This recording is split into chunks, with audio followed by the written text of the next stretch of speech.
and some Leo Sears, stormy weather. How Much I Feel. Ambrosia right before that from Life Beyond L.A., their latest album. It's 12:20. This is Sky. Jim Becka has the Midday Report.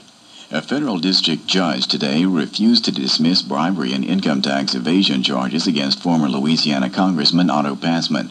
U.S. District Judge Earl Veron in Lake Charles made the ruling in the first of several expected on pretrial motions by Passman's defense attorneys. However, Veron still has not set a date or place for the trial. Passman was indicted earlier this year on charges of conspiring to accept more than $200,000 in bribes from South Korean businessman Tongsun Park to influence legislation. He was also accused of accepting $98,000 from Park and later of failing to pay income tax on the money. The 78-year-old Monroe native represented the 5th District of Louisiana in Congress for 30 years. The Midday Report is brought to you today by Gree. South Louisiana. It's different. It brings South Louisiana to you.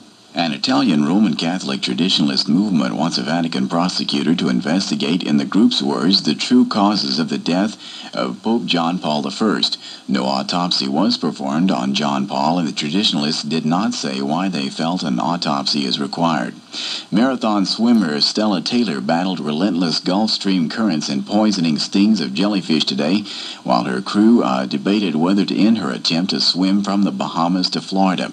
After swimming more than 70 miles in a zigzag course from Orange Cay, Miss Taylor was said to be approximately 10 hours away from Florida. The number of confirmed cholera cases in South Louisiana now stands at 9, with 4 more announced yesterday. But health officials still maintain seafood that's causing the disease is safe as long as it's properly cooked. A Woodville, Texas man says he will fight the city of Houston to keep a giant clock he found in a Shepherd, Texas junkyard. Clyde Gray says he purchased the clock in December of last year and restored it earlier this year. The city of Houston filed suit against Gray in September to recover the timepiece, which city officials say is the old Houston City Hall clock. Nova Information asked Gray this morning how long it took to restore the clock. About 4 months from the time we got it until I got it running. We had to buy a lot of parts, had to have a lot of parts made, and some of the parts that were missing, nobody knew what they looked like. So we had to more or less figure out what was necessary to make it tick, so to speak. And the total time on it was just right at 4 months. If you have to return it to the city of Houston, will you return it with the parts that you acquired? Absolutely not, because that's the vital parts of it.